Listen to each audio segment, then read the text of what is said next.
the best way to make the microphone work is to switch it on. Excellencies, ladies and gentlemen, my name is Māris Cepurītis. I'm a researcher at Center for East European Policy Studies here in Riga, Latvia.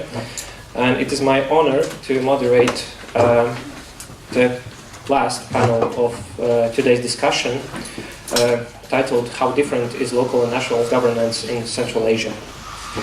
So, in previous two panels, the speakers focused on economical issues in the so important region of Central Asia, and also security challenges, both internal and external, that the countries in the region face.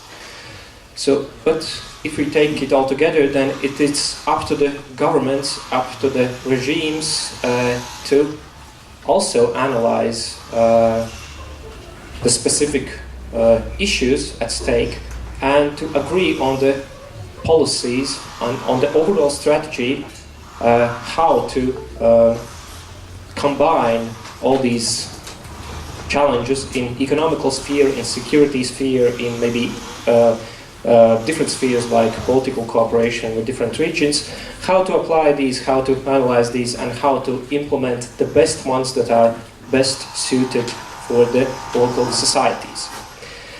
In this panel, we will try to look at the regimes of Central Asian countries, to the governance types, and to the different challenges that these regimes faces. In order to tackle these issues, we have three great speakers, three great experts.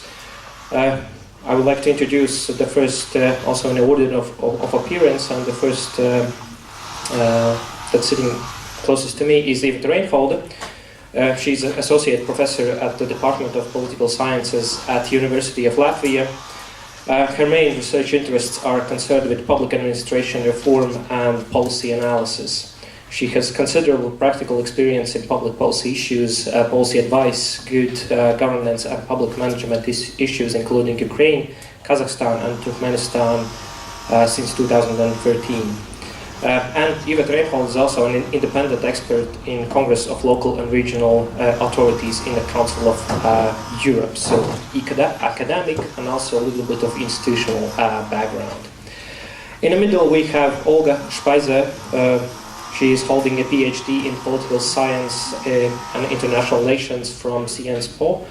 Her research focuses on EU policy towards the post-Soviet space, in particular towards Central Asia. She has also conducted an extensive fieldwork in several countries in Central Asia. And moreover, she is teaching Eurasian geopolitics and EU institutions in CNSPO campuses in Paris and other cities. And the last speaker, but last but not least, is Fabio Belafatti. I hope that I pronounce it somewhat correctly. He teaches Central Asian politics and social issues at Vilnius University Center for Oriental Studies, where he also coordinates the Center for Contemporary Central Asian Studies. Prior to that, he worked for Italian and Lithuanian think tanks and analytical centers, preparing articles and reports on internal politics of Kazakhstan, Uzbekistan, Kyrgyzstan, Tajikistan, and Iran, as well as Central Asian regional relations. He has been living in Lithuania for the last 4 years and a half, and previously he lived and worked in Latvia and Tajikistan, among other places. So he's also one of the people that both have local knowledge and knowledge about Central Asian region. So we are going to organize this discussion in two rounds, because we have only 3 speakers, but it also lets them to speak more widely on the issues they would like to cover. And after these 2 rounds, I will give the floor to your questions and, of course, your comments. So already listening at this discussion, so try to think about challenging questions, what to ask. So, turning to the discussion, I would like first turn to Iveta Reinholde and ask a simple question, but maybe that to which answer isn't so simple. So, if you look at Central Asia, what is the current state of play in this region? In previous panels, there was already mentioned that we can't look at Central Asia as a coherent, as a unified region. We must look at specific countries. So if you look at governance issues at several levels, both maybe at local and at national level, so what are the main challenges that these regional countries are currently facing? And just trying to answer to your question, I suppose I should start with a joke, just to wake up people after the lunch, and it's still already late afternoon. And this old joke, which you all know, is very simple. Politicians come and go after each elections, the bureaucrats stay in town forever. I suppose you know from where it comes, and this joke has been part of the way how we perceive governance structures. However, at the same time, this joke describes as the Western world looks on role of governance and public administration, that bureaucrats are the ones who actually ensure certain stability when the political power changes, different ideas is changing, so there's some sort of root of sustainability. At the same time, there is just a bit different story from real life, but I remember when I was lecturing in Kazakhstan, and after lectures on civil service reform, the young person educated in Germany and with a very good education in legal issues approached me with a question. And this question was very simple, like, please tell me how many questions I should ask during the interview when we are trying to select best candidates for the position. At that moment, I was simply, I would say, I lost my voice, because for me it's thought, come on, what's going on? Why the question is? And since this young person, young professional, noticed that I'm a bit shocked, he tried to explain why he asked me such a question. And the point was that, see, if I would ask 6 questions to the candidate A on 7 questions to the candidate B, and afterwards I will take to work the candidate A, then this B could say, okay, he has some sort of privilege, or vice versa. If I would take the B with the largest number of the questions asked during the interview, then actually you check his knowledge more than my knowledge. Therefore, this situation really shocked me, and I thought on this even being back from Kazakhstan and Latvia, because I never experienced something here, and I never experienced that such questions might be important. But at the same time, just putting together these 2 points, the old joke and the real life question, this explains that if we look on Central Asia, then of course these countries are not coherent. They are different each, but they have their own administrative culture.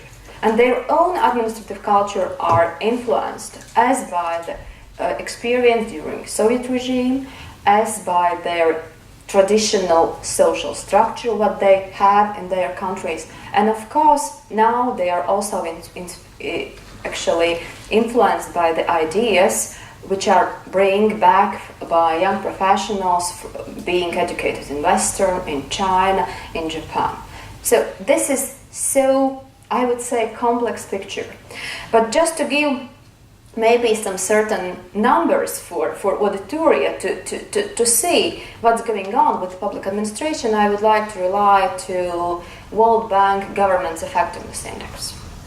It's not completely describing the picture, but at least give a tendency. And if you are looking on this index, which measures effectiveness of governance in a scale of 100 points, then actually 97 is for Japan.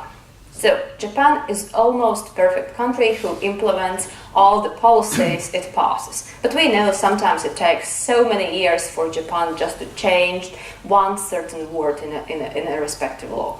If you're looking on the countries of Central Asia, what we have Kazakhstan with the number 54. So these are data for 2014. So Kazakhstan 54, Uzbekistan 27, Tajikistan 22, Kyrgyzstan 18, and Turkmenistan 17. So in a scale of 100 points, we say that these countries are actually in this first 25, except the Kazakhstan. Just for comparison, for Latvians here in the auditorium, Latvia is about 82, 83. Estonians are on the same level. So, more or less. Yeah. So, but this actually, from the academic point of view, we could say these are just numbers. They are not describing too much. But at the same time, these numbers still describe the administrative culture. Why?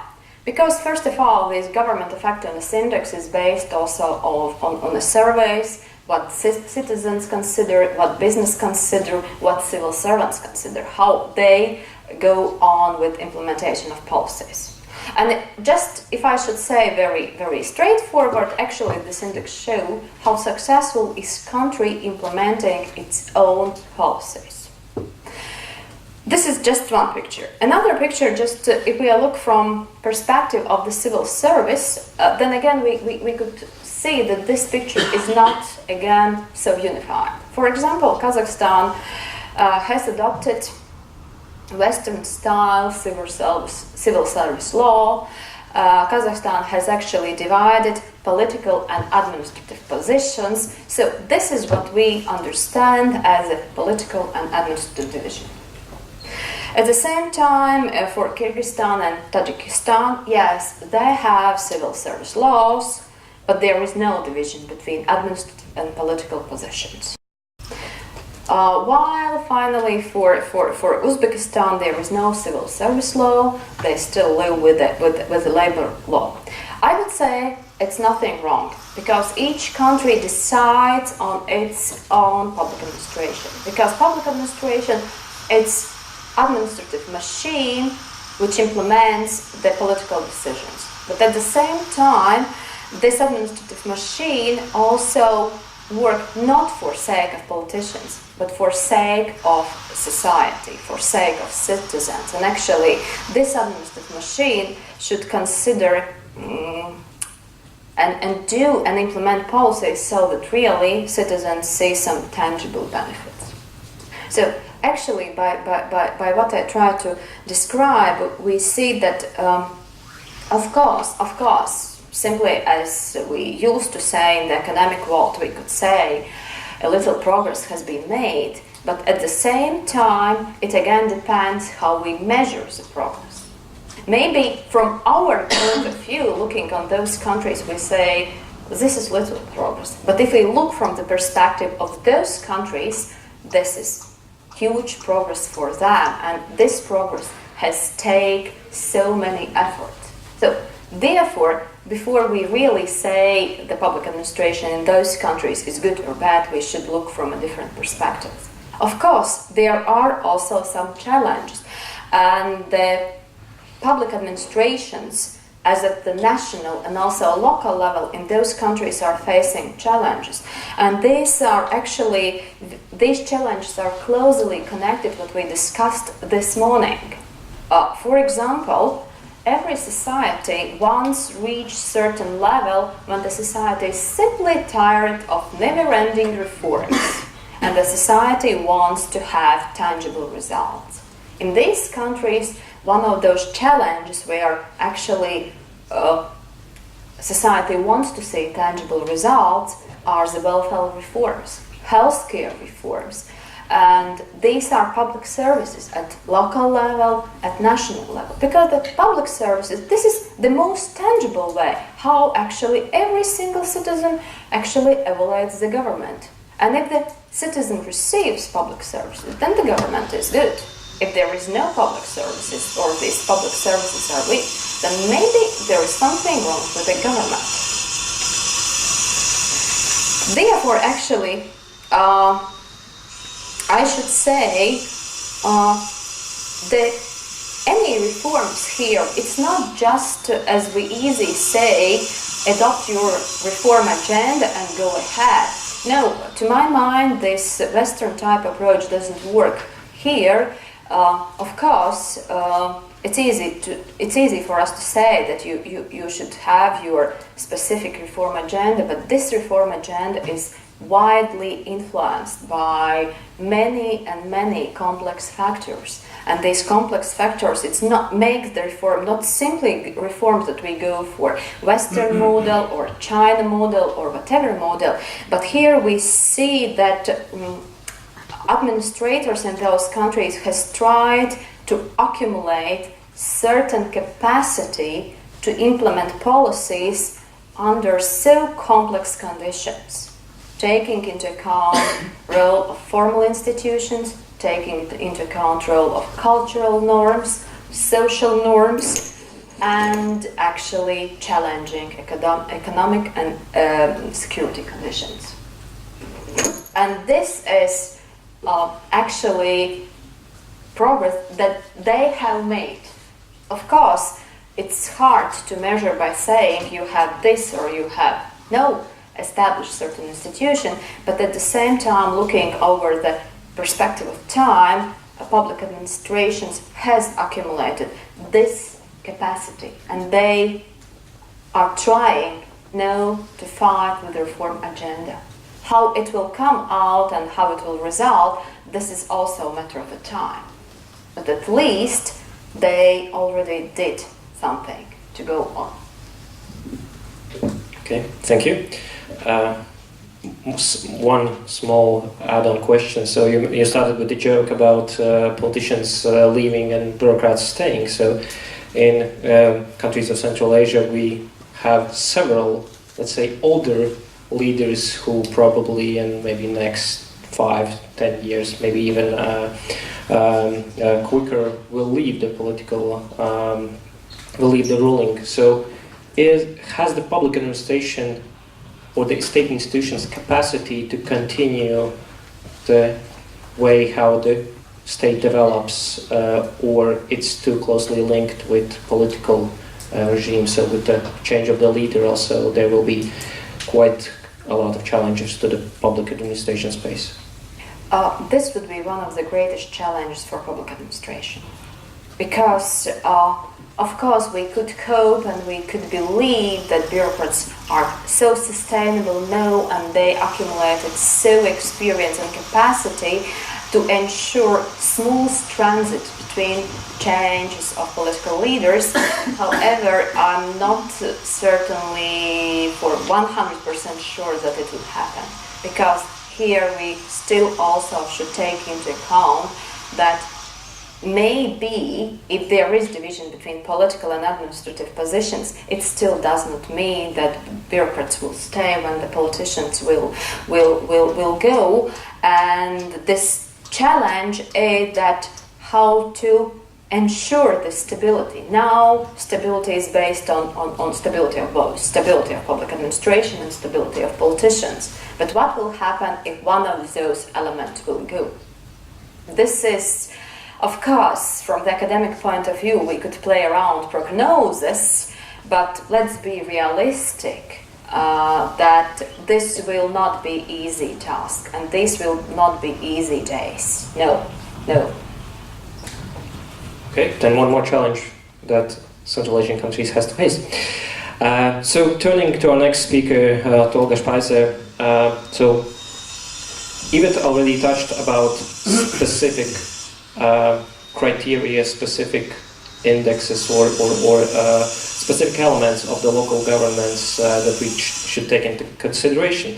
My question to you would be about overall perceptions of society and also to the political elites or the regimes on the issue, on the several issues, for example, on what is the purpose of the state. Also the perception on the issues on human rights, democracy, on those issues that we highly value here in Europe. So, but maybe they have different understandings in Central Asia.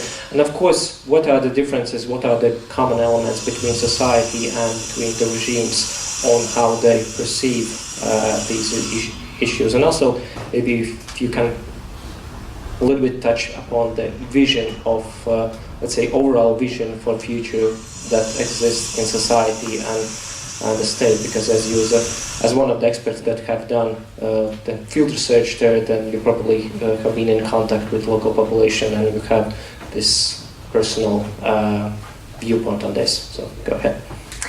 Yeah, thank you. It's indeed an excellent question, because if we want to assess the approach or the foreign policy of an actor, we first have to understand its reputation and its image in the region, and also the question, is it perceived as a legitimate actor to promote political norms and so on. So what I like to do now is to share some of my findings with you that I have conducted during field research. That being said, however, I feel a bit embarrassed, because I have to provide the Central Asian point of view without being Central Asian myself. But what I want to do is just to give a general idea of the perception of the EU, of its political norms, of its model, and so on, because I base that on the research that I made in the region, conducting interviews, but also citing opinion polls, and so that means that I do not claim to be fully representative. So it's not fully representative, and I also have to emphasize that I conducted interviews and research with elites, and does not represent the opinion, the general opinion of the population. So just to make this sure, I will talk about three main issues. The first, how visible, to what extent is the EU a visible actor in Central Asia, which will be very briefly, just to have an idea, is the EU considered to be an actor? And then what images does the EU have in the region? And finally, how attractive, or how is European normative model, so democracy, human rights, and all these things, how is this perceived in the region? Speaking about visibility, I'd like to quote one of my interview partners in Dushanbe, she was a program director of an EU program. She was in touch with the EU, and she said, the European Union is known to those who want and need to know about the EU. Otherwise, it is like a UFO that people see but don't really understand. So in other words, actually, the EU is visible when national actors have to deal with the EU. Also, we have to specify, because the awareness is quite high in Kazakhstan and Kyrgyzstan. It's much less in Uzbekistan, Turkmenistan, and as the most remote republic, Tajikistan. But still, we have to remember that the EU has extended considerably its presence in the region in the last years, with the opening of delegations and embassies and so on.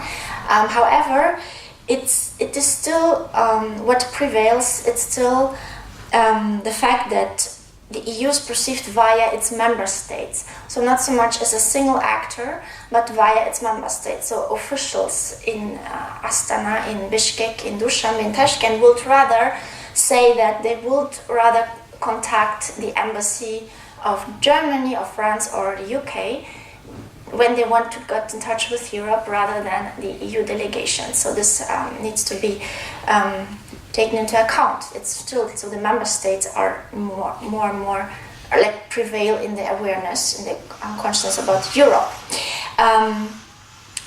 Also, what maybe adds to the difficulty that EU is not so much perceived as a single actor, is that it's difficult to understand what the EU is. It has a difficult identity. The unusual nature of the EU being neither a country nor a real international organization is what poses some difficulties to understand what it is and what it wants. Okay.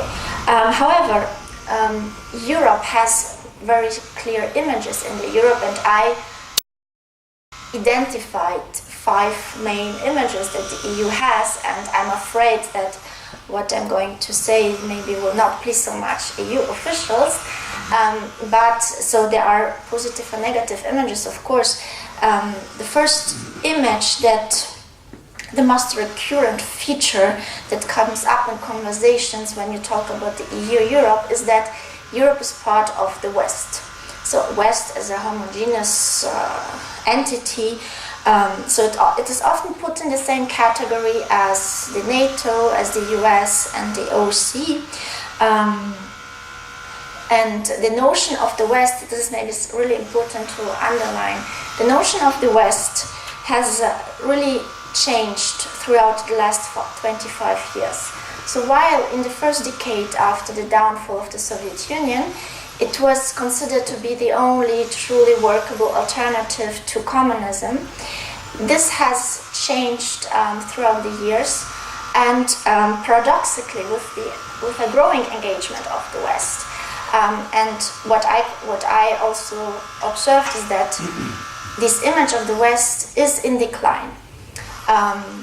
Sometimes what is mentioned is that the West is aggressively promoting its own norms, transplanting its own models without consideration of domestic contexts, and more increasingly in the last years, what is put as a contrast to the Western EU model, European model, is the so-called Asian model. But maybe I will comment that on that later. So as an alternative model to the Western governance model. Then the second image that the EU sometimes evokes in the region is to be somehow patronizing, somehow paternalistic in its approach, that the attitude is reported to be yes, sometimes patronizing because evoking a student-teacher relationship, saying, okay, this is our model, so we have good experience, but take an example of us, and so on. And this is a sensitive topic in Central Asia because after centuries of domination and domination by foreign actors, the elites are very sensitive to this big brother attitude of other actors, not only the EU, but also of other actors, Turkey, Russia, China, and so on. And so they don't want really to be lectured on what their political model should look like. They are happy to receive recommendations and advices, but this is also a new trend that is much more pronounced today than it was maybe 15 years ago. Right. The third image that I identified is that a positive one. The EU is a source of modernization, and so it is needed to modernize both economy, rule of law, and so on. The term modern is very much linked to Europe, in contrast, for instance, to Russia. Some officials in Kazakhstan have commented that Russia is still important, but to modernize, they need Europeans. And this is interesting because I compared the EU documents that have been published, issued in 2007 and a bit afterwards, and the EU documents and speeches nowadays. So there's a real difference because the term modern comes up very much in the new documents. So they understood somehow that the EU is linked to modernism, modernization, and this is something they want to highlight. So they understood to exploit this image. Another image is that the EU is a counterbalancer. So as a Western actor, a counterbalancer. This is a very geopolitical reading, right? But as a counterbalancer to Russia and China. And yes.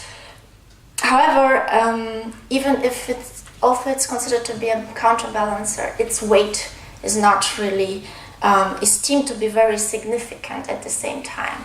But at the same time, it's needed to counterbalance the others. In terms of political model that the EU represents, it is both attractive and somehow rejected in practice. So it's a fascination for, in theoretical terms, for the historical achievements of the EU to put together so many different states and make them work together. However, this appreciation, this acknowledgement of the EU as a political model is rather something in terms of historical achievements, which is not transposable to the Central Asian context. And now, let me comment a bit on how the EU's normative model, the normative dimension of its approach is perceived in Central Asia. And I try to approach this question through 4 sub-questions. First question are EU norms perceived to be legitimate and universal to Central Asia? And as you know, all Central Asian republics have formally adopted. Is it me? Sorry. And they have formally adopted very modern constitutions and so on.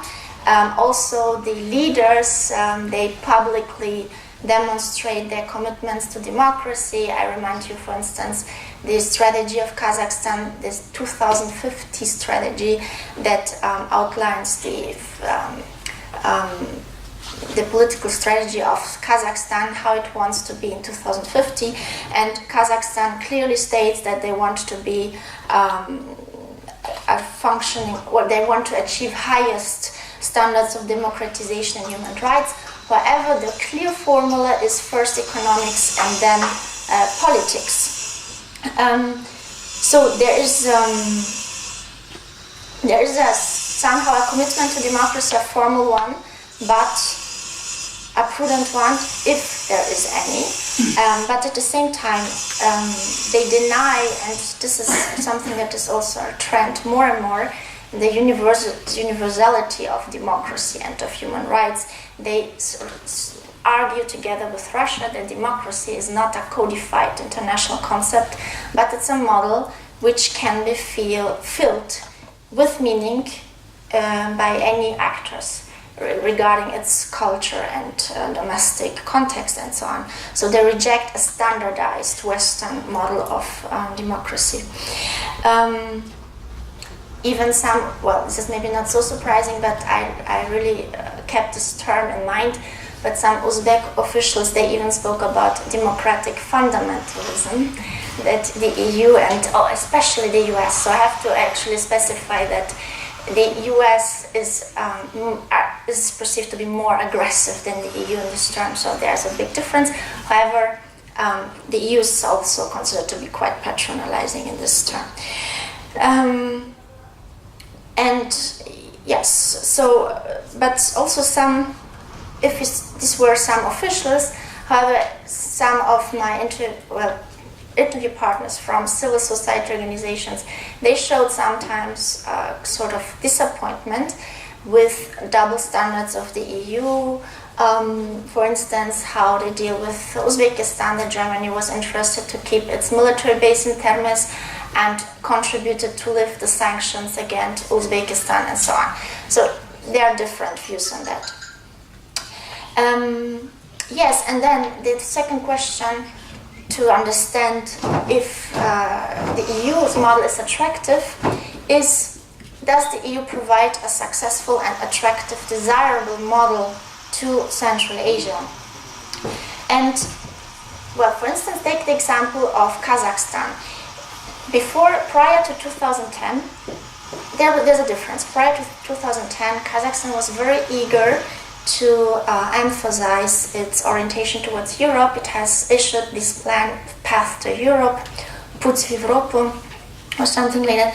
So in this program, it took the EU as the example for democratic standards. However, it can be actually assessed as a political strategy because they wanted to have the OC chairmanship in 2010, because afterwards this enthusiasm for the EU model cooled down, and this is visible in comments and speeches that Nazarbayev makes and has been making recently. For instance, during a visit to Paris, he commented on a journalist's question about human rights situation in his country that actually the performance of his country even is better than some of the European countries. I think he was thinking maybe about Hungary, I don't know. But so there's a more, let's say, more self-consciousness and a more contestation of not being lectured on these issues. And finally, so as I said, this image of democracy and human rights has declined somehow, and more you hear a clear speech of government saying that it's against harsh criticism of Europe's interference in domestic context and so on. And even the so-called model of the only democracy in Central Asia, Kyrgyzstan, even there you can observe a different approach. It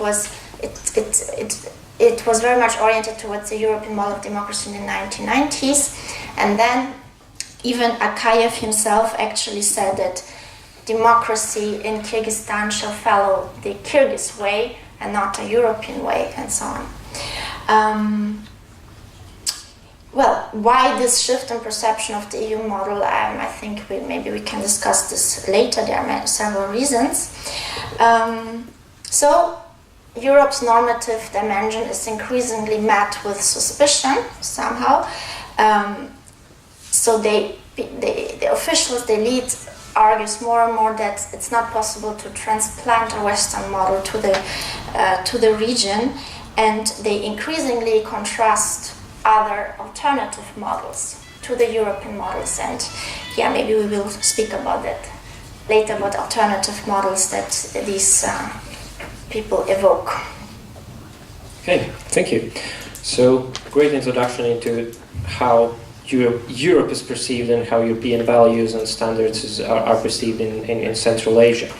But also there's a question about implementation on what are the, let's say, strategies currently adopted by Central Asian countries to acquire the necessary objective targets, and are there any coherent strategies that we currently see in the case of Central Asian countries. And here I will turn to Fabio Belafatti, maybe to give him opportunity to answer these questions about the local approaches that are currently implemented in order to tackle issues that relate both to development of countries, to economic development, to the welfare of societies, and also to the longevity of specific political regime. So go ahead. Okay. Thank you very much. First of all, I would like to thank the organizers a lot for inviting me. It's always a pleasure to be here in Riga. I very much enjoyed the two previous presentations, and I actually wanted to add something about what you said concerning EU image in Tajikistan specifically. You mentioned that, according to your interview partner, basically nobody knows it unless they have to deal with it. I slightly disagree on that, in the sense that, in my experience at least, one thing that is known to everybody, at least in Tajikistan, if not the European Union, is definitely Schengen. The Schengen area is an expression that everybody knows about.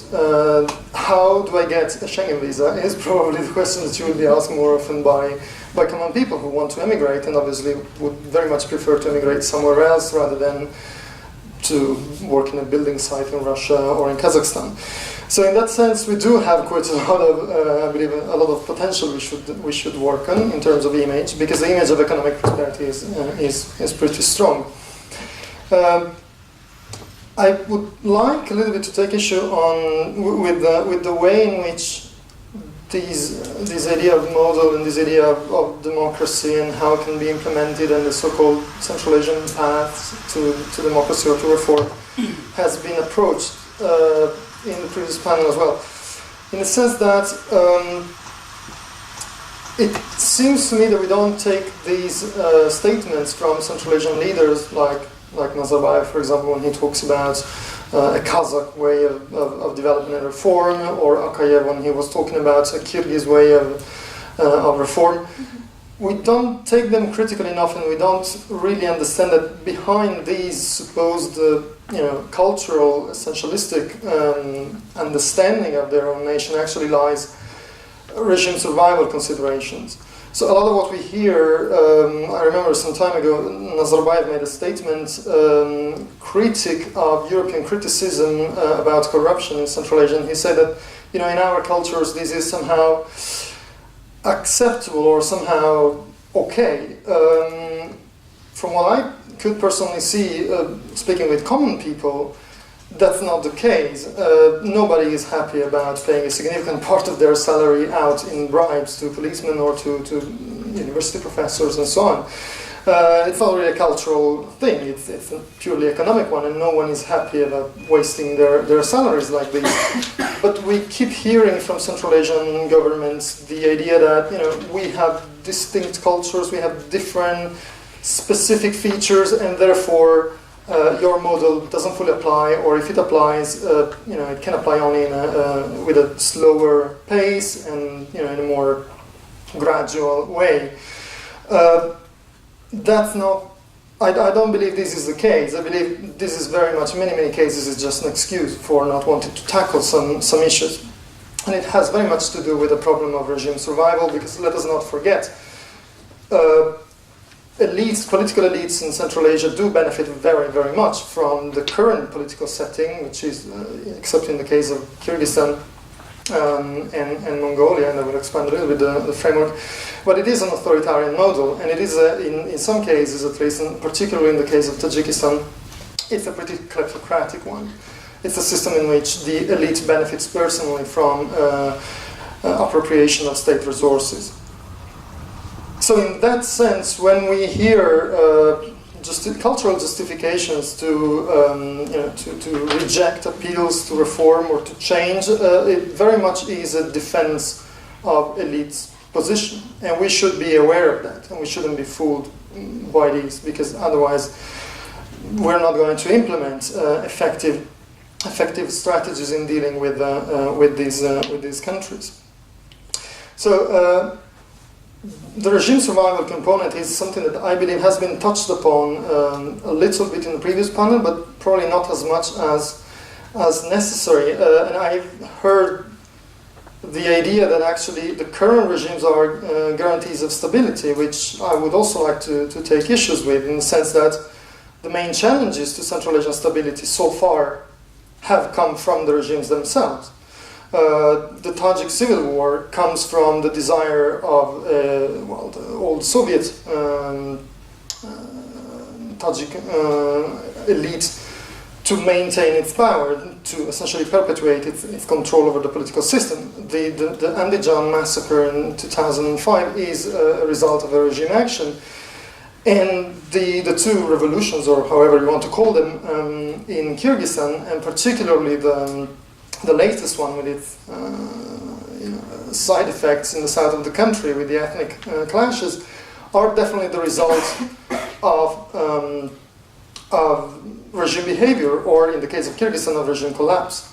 So we need to think about it, we need to consider these, and bear in mind that when we talk about the security of the region, it's fantastic to talk about Islam and so on, it's very, if you want, European-centric view, but what determines instability in the region is the features of the current regimes, and the current regimes are fairly rigid, in the sense that when they talk about gradual progress and gradual reform, they actually are, I believe, trying to buy time for themselves to maintain and secure a political system and a power setting that is beneficial, economically speaking, for the elite. So this is, I believe, an element that we should add to the discussion in this regard. Thank you. That was untraditionally short. Well, I guess we can discuss further but on. we can elaborate. Sure. And now we come to the second round. Already I see some of the speakers are eager to introduce the outside actors to the region, and Central Asia is definitely a region where geography matters, and it was mentioned both on the panel on economical issues and of course on political and security challenges that the region face, but also in ways how these countries are trying to construct their development, construct their states and their societies. Also here Central Asia has quite a lot of choices. If you look geographically, then Central Asia, to the north from Central Asia we have authoritarian regime in Russia that is becoming more conservative, more authoritarian by each month, by each year. To the west we have Western liberal democracies in Europe. In between we have countries that strive for fuller implementation of this European liberal model. To the south we have world's largest democracy, India, with some of great opportunities, great experiences how country can actually function with how developing country can fully implement democratic tradition and to tackle the necessary challenges of the development. To the east we have, of course, China with its quite interesting economical and development model, which focuses on economic, on social welfare, and of course not giving any attention currently to the democracy as such. And of course further east we have also quite a lot of fully functioning democracies like in Japan, in South Korea, but also with their specific local characteristics. So looking at this overall geographical context, so what are the models that Central Asian countries are looking as maybe ideals, or they are doing what China has done, what one of the Chinese researchers on China, Joshua Kupuramo, in his 2014 article, the Beijing Consensus, mentioned on free tariffs, on which one quite important aspect was given to the localization of specific approaches and choosing what is the best suited for the specific state. So in your understanding, what are both the foreign influences and the foreign ideals, the outside ideals that the ideal models that Central Asian countries are looking forward to implement, or they are developing their unique local approach on development? So Iveta, we can start with you. Yes, and this turns out to be a very challenging question. Because we could discuss this for hours and hours while everyone falls asleep in the auditorium. You can choose one direction and that would be smartest to choose one direction. And here is again, if we are looking on these countries, on this classical division, politicians and bureaucrats, it's about the chicken and egg. Who was the first one? And if we debate about chicken and egg, so politicians or bureaucrats are the first one, then in these countries sometimes it's really hardly to distinguish. Public administration model is such because of the political regime or vice versa. But at the same time, what we can see here, we can see Kazakhstan, who is some sort of active reformer, partly because of its economic possibilities, to be the one who really take ideas and implement reforms.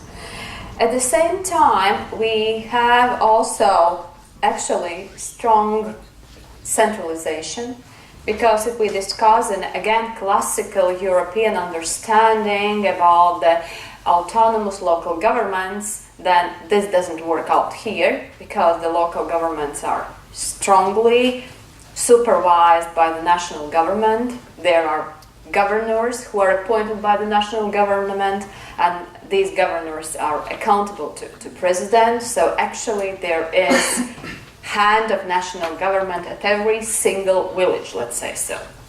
Just to explain. At the same time, all these countries have made some sort of, or I would say transferred, something like, which is, we know in Europe, well known, national academies of public administration, some sort of education system to educate officials, to inherited officials, civil servants, everyone who works in public administration with the latest skills, knowledge about the modernization. But again, the question is when the education will bring results.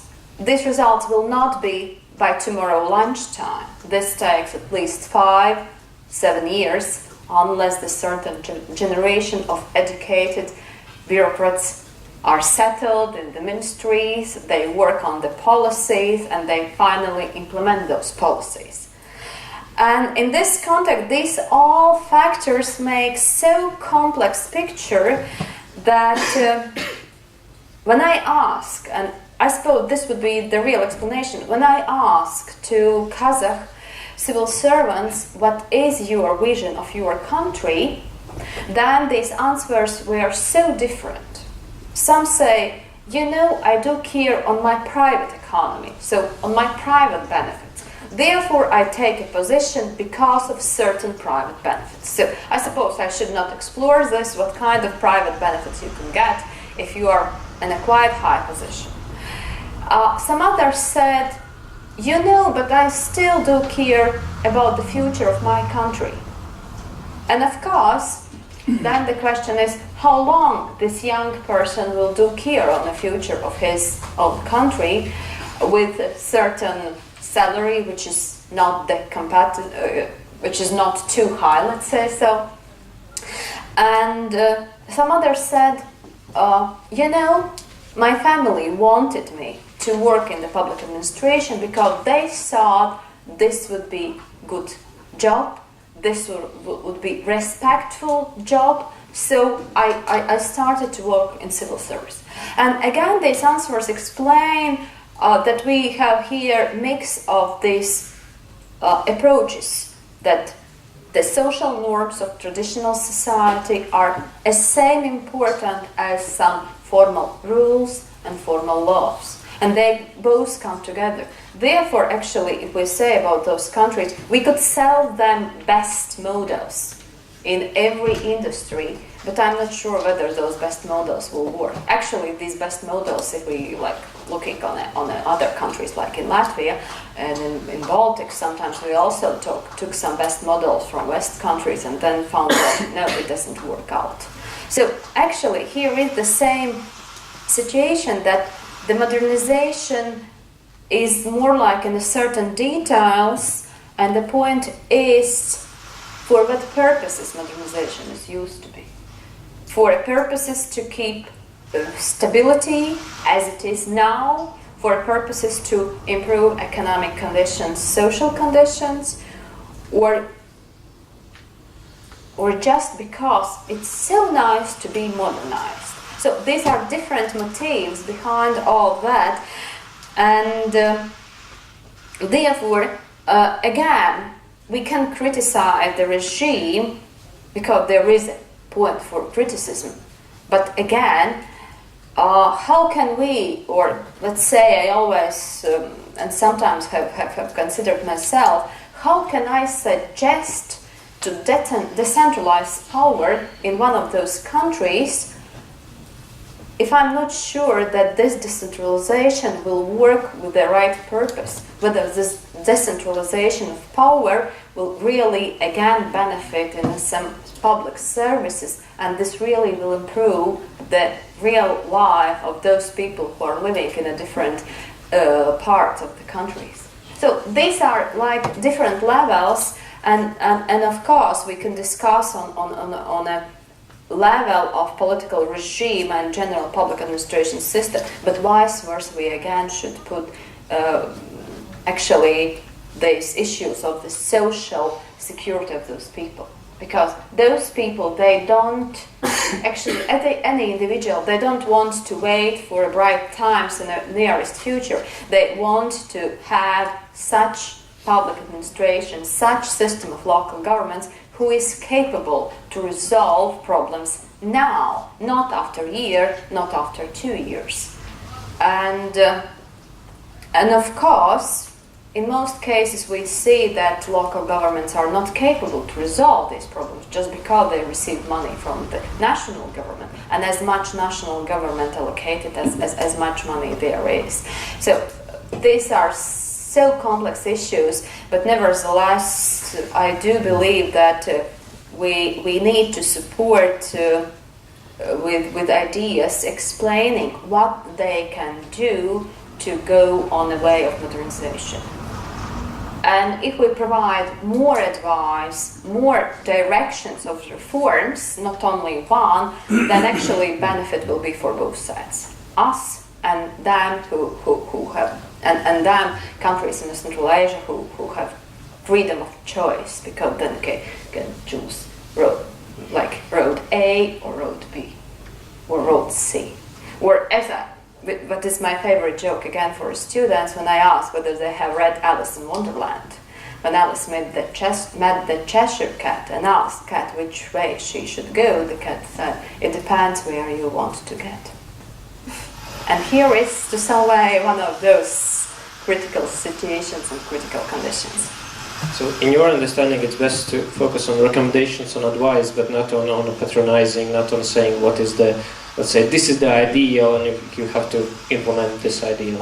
My personal experience shows that it's better to provide advice and more choices what to do, because it's like in the family. If you will say, kid, do this, kid for sure will do vice versa.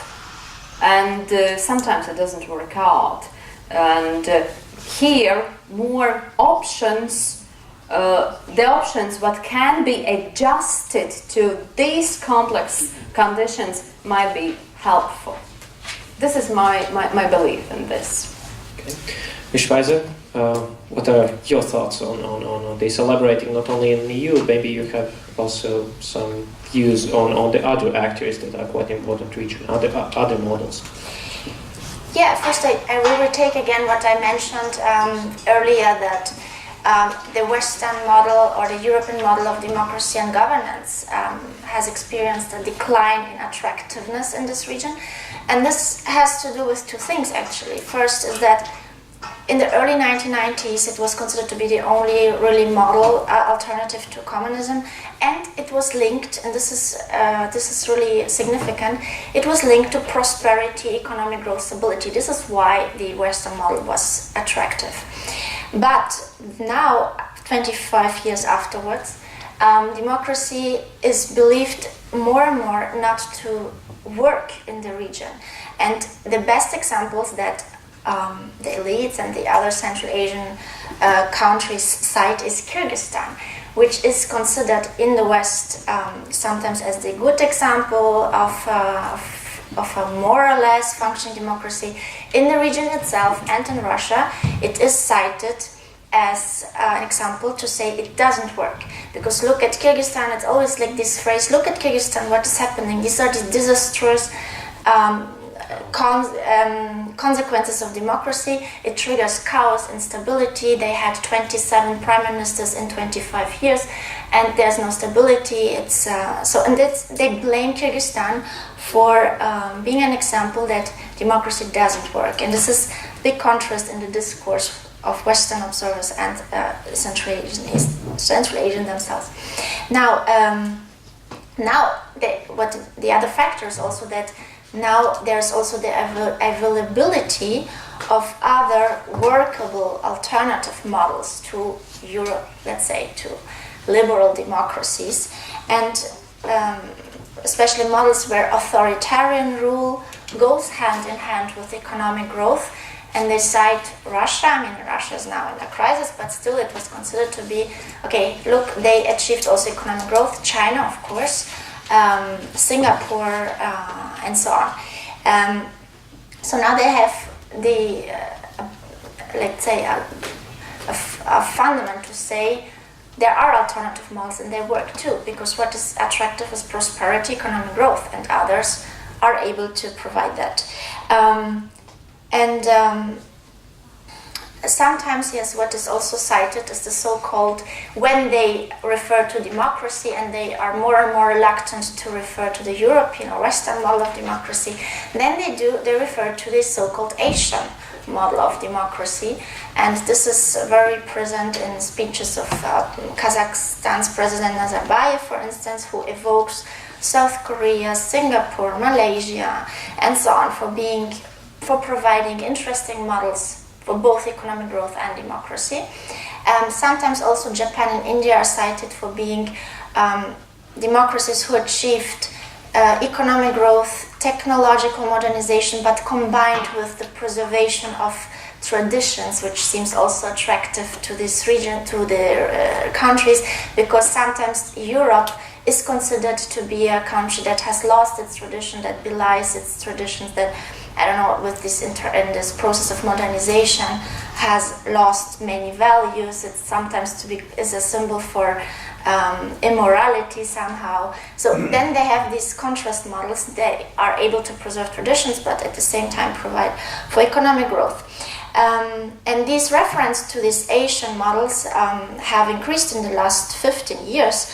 And of course, there's not really a distinguishable model of this is an Asian model. There are no really criteria. It's more like a symbolic reference, because no one really knows what is this Asian model about.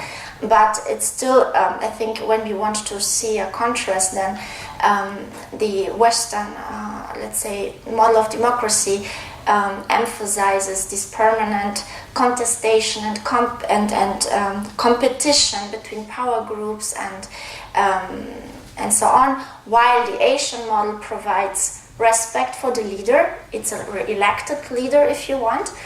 So the civil society and population have given him, mostly him, not her, like this legitimacy, but then it's respected, and he provides for stability and predictability, which is not the case so much for Western democratic models. And so it's about, also there's this image of Western model to emphasize individualism rather than collectivism, which is the case for so-called Asian models. The Asian model stands for loyalty, respect, also respect for the leader.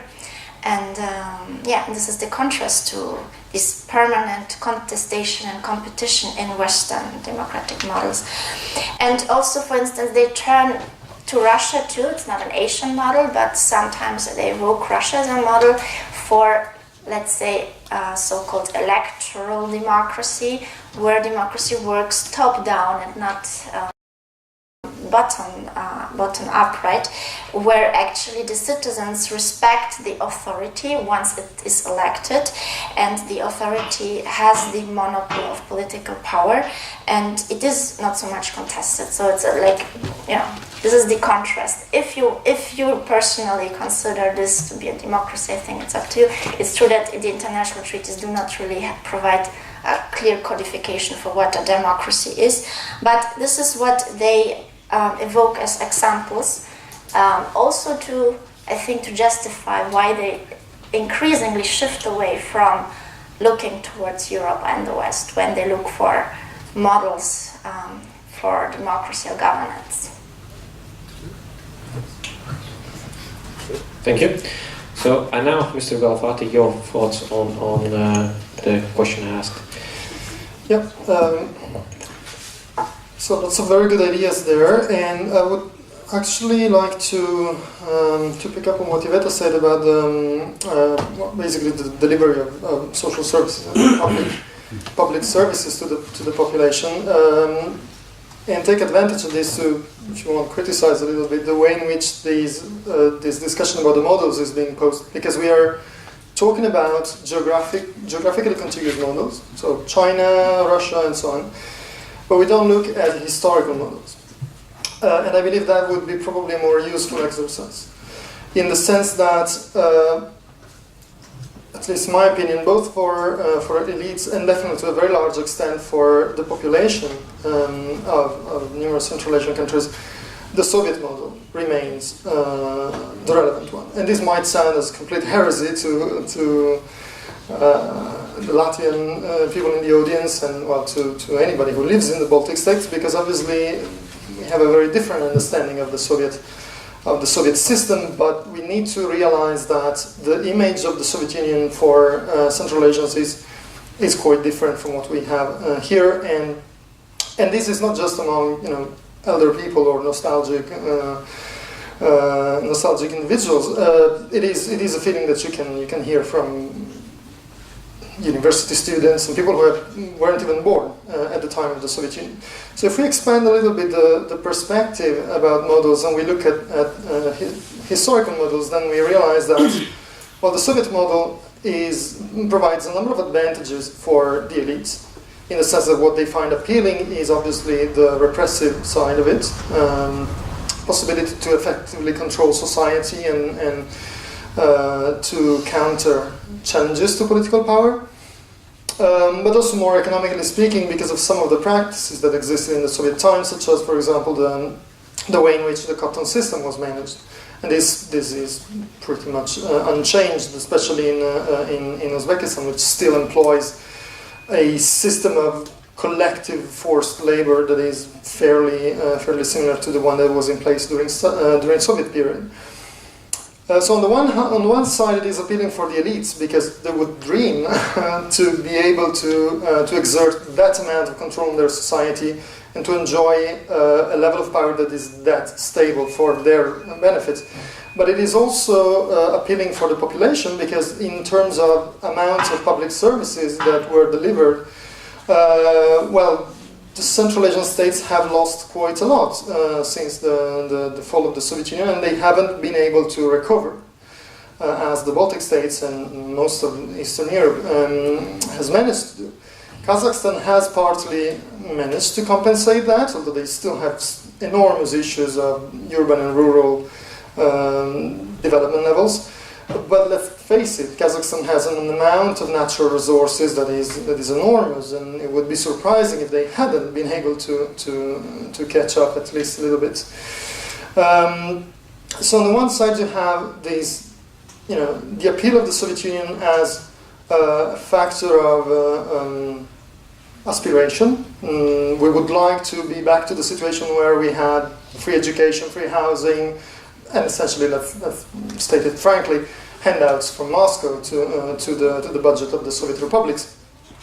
But in parallel, it also legitimizes the lack of democratic reform, because elites can say, well, okay, they offer a democratic model, but remember that things were better in Soviet times, which was definitely not a democratic system. Another model that is not included in the lists that we are discussing is the nationalist model. I wouldn't go as far as say the fascist model, but some countries, at least two of them, Tajikistan and Uzbekistan, have, and definitely Kyrgyzstan under the time of Kurmanbek Bakiev, have a very strongly nationalist internal agenda. Especially in Tajikistan nowadays, with the concept of Aryanism and an almost race-based idea of national identity. It's a very exclusivist one. It's a very dangerous one. I believe it threatens the security and the stability of Tajikistan more than radical Islam in the medium term. And it's something that we are not really doing much about. I mean, we talk about governance, democratization, and so on, and perhaps something more useful from a European perspective would be to encourage these regimes, once we realize that anyway they're not going to democratize just because we ask them, because there is no political incentive to do that, but we could encourage the development of different internal political discourses. at least something that is not based on parochial nationalism. Lots of the problems in the Fergana Valley, I think it was mentioned in the previous panel about the borders and so on.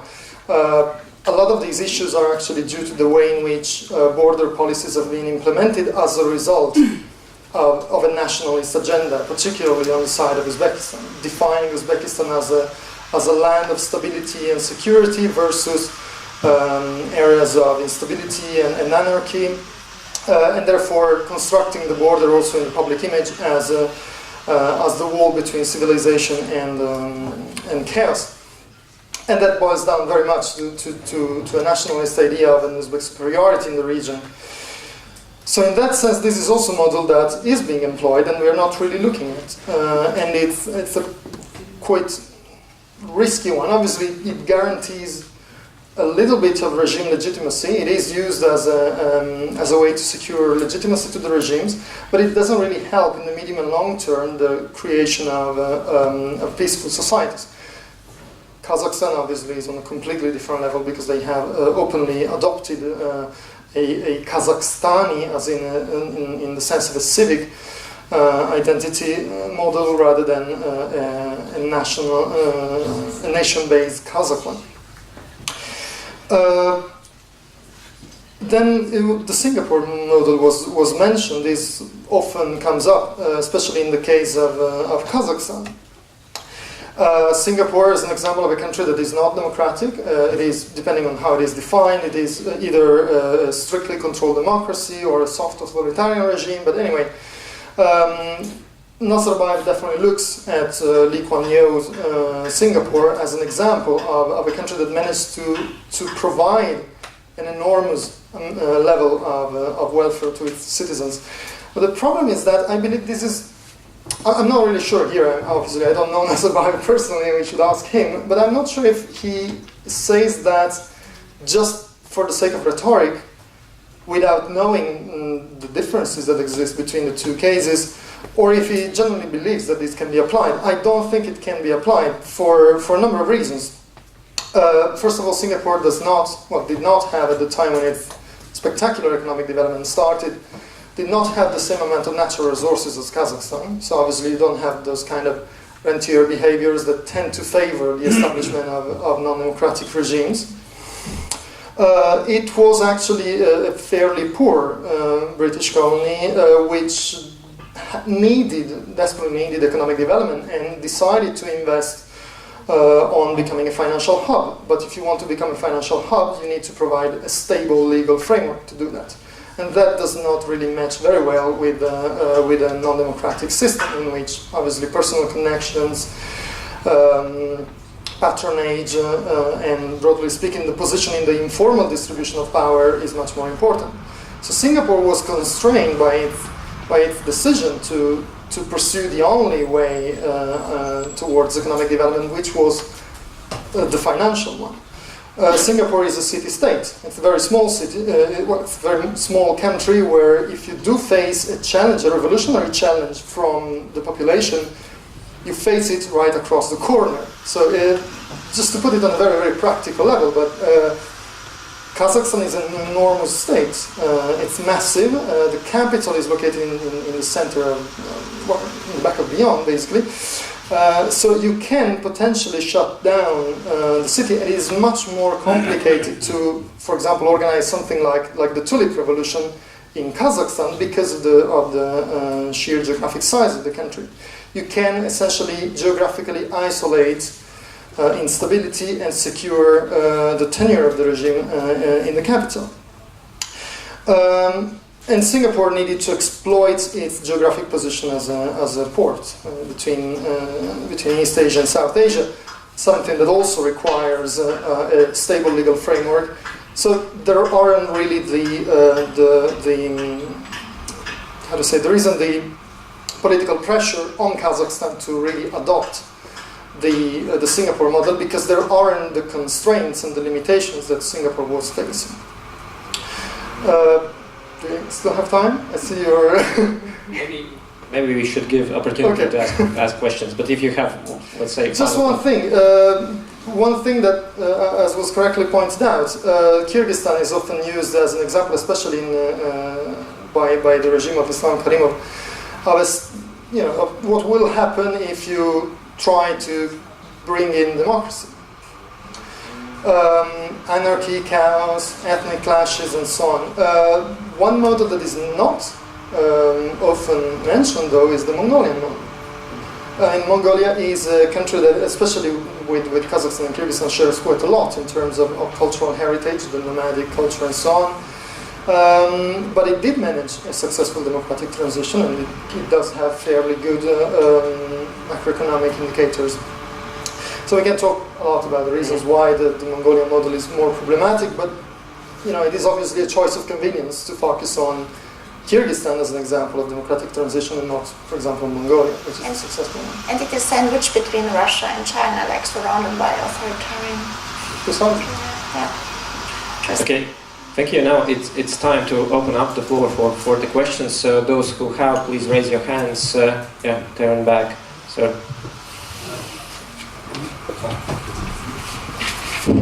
I'm for the University of Glasgow. I just want to go back to the Singapore story because it's very interesting. I think that Singapore has been used a lot in Kazakhstan because it sells a dream. It sells a dream to the people of Kazakhstan that if you stuck with me, with Albazi, you're gonna become like them. And then, as just mentioned, is not a stam. So that's why you connect this idea of Singaporean development with the fact that Kazakhstan is something else, and there dies also the rhetoric of Kazakhstani, which was what we heard last year about renaming the country. Then someone told him, look, Mongolia don't have democracy, be careful. And also, Singapore showed a successful transition, which is not what we expect to be, because so far we've been saying, transitions, can be, but can also be worse of what we have. Don't forget, don't look at that too optimistically. So, in a context in which you promise Singapore, and the reality is that oil production is falling, the prices are falling, the life standards are falling. I want to go back to the last two, to Olga and Mr. Belafatti, because I heard a lot from them, the Asian democracy, all that kind of stuff. That rhetoric has been going on for 20 years, and I acknowledge the fact that it's very popular, both in the people and across the elite in Central Asia. How this is going to be changing now that the economy across the region is deteriorating without really adapt? Okay, we can maybe collect the initial two questions. So here in front, Ambassador, the mic will come shortly. Yeah, thank you very much. The last comment, I think also in Singapore, maybe the idea that President Nazarbayev wants to project is that a strong leader can really lead the country forward. And I think that is what Lee Kuan Yew was able to do, without getting into the details of, small city-state, big country. And actually, if the comparisons were to be made, then it would be said that Singapore, with all its deficiencies, but with a strong leader, was able to come forward. And Kazakhstan, of course, with such riches, and a strong leadership, would be able to go forward.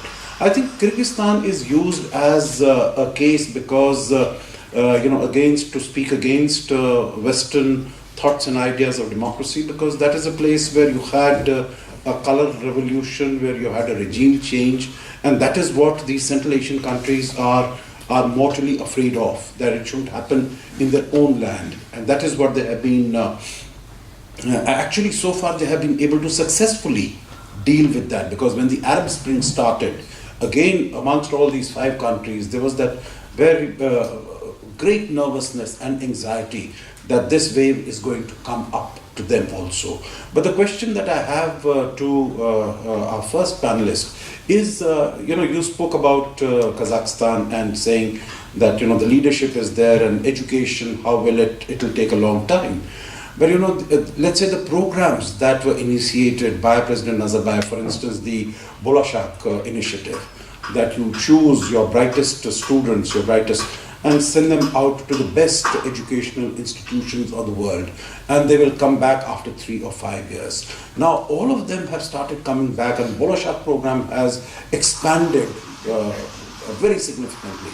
So all these people who have been educated outside, they have come back and they are working in Kazakhstan, but they are also all very willing elements of the same top-down democratic system that prevails. So, meaning it's not that education will start now. For the last 24 years, that program was launched in 1993, as you know, and it has expanded so much. So how do you explain that? That all this knowledge and, people have gone to the best universities of the United States, of Europe, everywhere, and they have come and they are working there. How do you explain that? Okay, Professor? I have a question at the same time, comment. So I'm questioning myself and questioning you panelists. So if we look at the first EU strategy towards Centralization, it's very ambitious, it covers very many areas, too ambitious, no strategic enough. Now we have Latvian presidency, revised strategy, which is more focused. And it emphasized quite clearly that there are several sectors which fall into EU's interest, which is economics, energy, security, stability, and also governance. And under the governance, there is a wide range of issues: modernization of institutions, rule of law, human rights, and so on. So this basket, governance basket, is a very big one. So, and now I'm questioning myself. During the second panel, our Minister of Foreign Affairs mentioned that EU shouldn't be too ambitious and too patronizing. It really has to work more on the project basis, just defining where Central Asian countries' interests and EU interests come together, and then jointly as owners of this project to implement it. But if we go this first way, it means that actually this modernization and strategic approach is missing. It's more ad hoc, and it's a picking approach. On the other hand, if the Central Asia is quite satisfied with this modernization concept, which was mentioned during the first panel, then I'm questioning myself, what should be modernization agenda then? And again, it's very much about the governance issue, and not so much probably if it falls into public services and administration, but in a wider sense. Yeah, modernization, wide approach, or project-based approach. And we have several more questions, but we will have another round of questions. So I would ask to keep your answers short so we can have 2 or 3 more questions. So go ahead. Okay, just keeping shortly. In fact, this talent management program, or to send out the brightest minds and then they come back, this already has given some results. If we are looking, then now Kazakhstan is the leading country in that region, active reformer, and not only in a perspective of the executive branch, but also in a wider perspective. But the point is that these brightest minds, when they come back, they are still shaped and they are still facing the traditional culture as it is here in Kazakhstan, that the senior person should be respected. Of course, there is slow changes, and these new modernization ideas has been injected, let's say so, but still, these brightest minds also said to me that they are keen to do more for the country, but they are limited within the certain limits of the position, with the certain limits regarding respect the senior one, which doesn't mean that the senior one might have the experience or knowledge or approach. So actually this is a challenging point here. But at least these brightest person already are capable to form, to my mind, they are capable to form some sort of critical mass for modernization, for for positive changes, especially in Kazakhstan.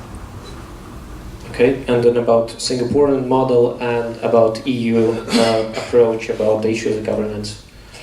Well, I will not comment so much on the Singapore model, but on your question now that we have the economic crisis, and the economic situation is deteriorating, so what about these model references? And indeed, it's interesting. So Russia has lost a bit its credibility to be a model that provides economic growth. What they now need to do is what they have been trying to do since for the last 20 years, is diversifying the economy finally, because still the economy is raw material export based, so it's based on exporting raw materials. And so who provides them this help or assistance in diversifying economy? It could be Europe, indeed, but Europe has faced a credibility crisis for the financial crisis, and also not really providing this amount of investment needed. But also, for instance, South Korea, and South Korea is becoming really important, that because South Korea providing to Central Asia is not so much the size of its investment. So it's absolutely clear that China has much more funding and budget. But what South Korea provides are the areas of engagement. So it helps actually, especially Kazakhstan and Uzbekistan, in building up manufacturing industry, so not extraction industries, to cement its permanent role to be just raw material exporters. But they have opened a fabric in Kustanai. Sorry, it was Toyota, it was not South Korea, but in Andijan, at the Daewoo fabric and so on. So South Korea could be an interesting partner, and at the same time it's a reference for being in this Asian model. And then to your question, so indeed governance is now emphasized in this new strategy, and I think, honestly, frankly, that the EU, I'm quite critical about EU's role in Central Asia, but I have to admit that speaking about governance, the EU is on a quite good way, because the EU has understood that it should avoid power terminology, and it does. So if you read EU discourses and documents, they never speak about being a power or something.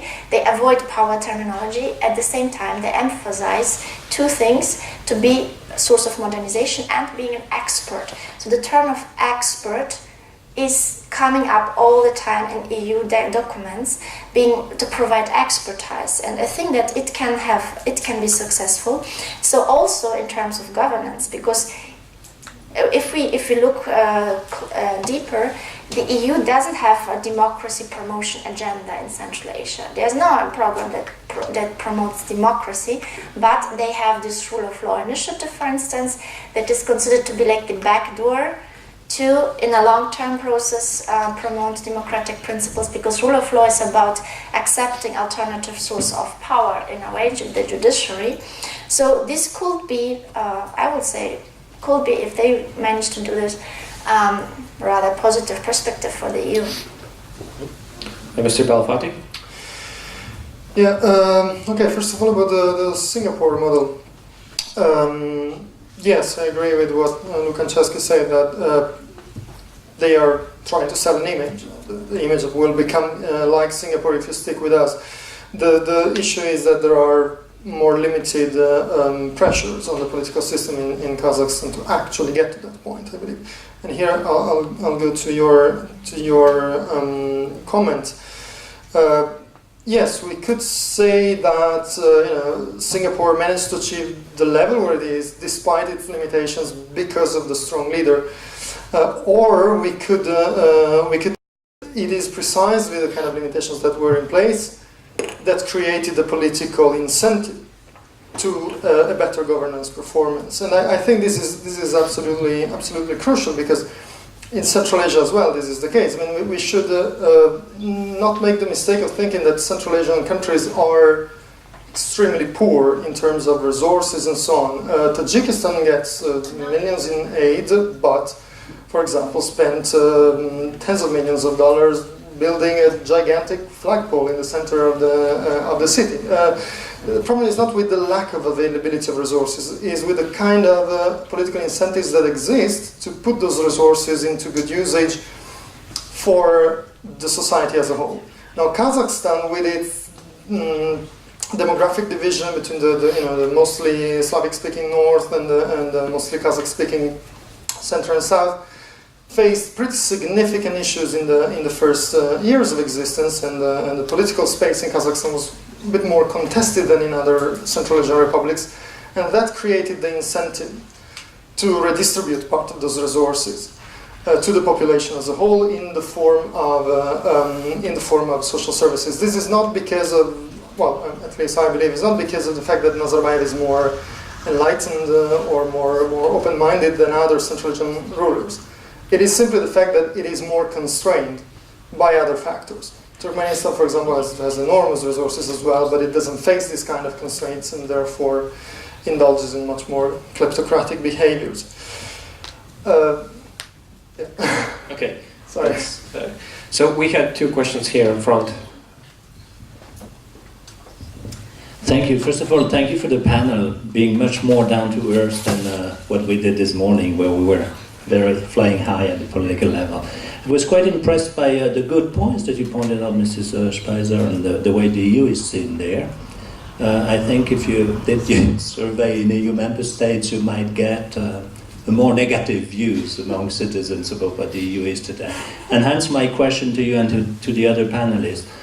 My strong impressions during my trips in Central Asia and talking with my Central Asian partners is that there have been three defining moments for the West, and you were right to say the West, because we are the EU, we are France or Germany, but we are all seen as the West under American leadership, right? And in a way it is true. So I think there have been three defining moments for the rupture of trust into the West, and I'd like to hear you whether you feel the same. First is the economic crisis of 2008. Basically, we've been patronizing, the Americans and the Europeans, telling the Central Asians and the rest of the world, you have to get your finances under control, and we proved that we could not do that. We allowed Wall Street to steal the money of our pensioners and to create this huge crisis that has disturbed the whole world. And while we were preaching to others that we have to control our finances and all these people, we, the West, have proved incapable of doing that, and unwilling, and still unwilling after the crisis. And my feeling is that this crisis of 2008 has really made lose the trust into the West, not only in Central Asia, but in the rest of the world. The second for Central Asia, very important for me, is the war in Afghanistan. You have these American troops coming in there with all their firing powers, with all this vision of a democratic army compared to the Soviet invasion, and the idea that they would manage better than the Soviets. Okay, if you go to Kabul and you speak Russian, you start talking Russian on the streets with older people, they start telling you how nice the Soviets had been. So the extremely bad management of the Afghanistan invasion. And third is probably also, it's linked in a way, the election of the neocons in Washington in 2001, the arrival in power. George Bush with these neocons who despised international law, invaded Iraq and all that. And Putin is constantly referring to that as an example, as he's following this example. But are these 3 points something that you, the speakers here, would also have felt and heard in your travelings and talking with Central Asians? Thank you. Okay, thank you. And then we have a short question. Yeah. Sorry. Actually, I have a small comment. But keep it really short. Very short. The revolution, so-called revolution, or someone is just may say that political change is happening in Kyrgyzstan not because of the democracy. They have democracy in that time. They have authoritarian, but soft authoritarian compared to the other Central Asian countries. This is explained by the Bremer's G curve. When the full authoritarian regime have kind of artificial stability. But when the authoritarian regime lose the power, then the chaos increasing. But the democratic regime have more stability because of the political changes will not affect the other sides. European Union is, yes, a different way to supporting Central Asian countries, or de-emphasizing European Union as an organization and the European countries as a country is rule of law, civil society, but mainly they emphasize on security issues, threat, extremism, and so on. That is giving the Central Asian leadership, political elite, ruling elite, a kind of opportunity to legitimize their authoritarian regime. So then, in that case, the European Union rhetoric and the reality is clashing each other. The last. Do you have a question? Yeah, this is my question, which is this is not the contradict the representation of the European Union, and also to how they perceived by the Central Asian leadership. Okay, thank you. Okay. In whichever order you want to answer these questions, but keep it short. Yeah, just very shortly. When I was in Kazakhstan in 2012, I remember one of those notices from the officials of Ministry of Finance. It's like, now it's our chance to prove that we can manage finances. And right afterwards, there was quite massive advertisements on the international televisions, like invest in Kazakhstan. So, one of the reactions to the global economic crisis. Okay, Olga?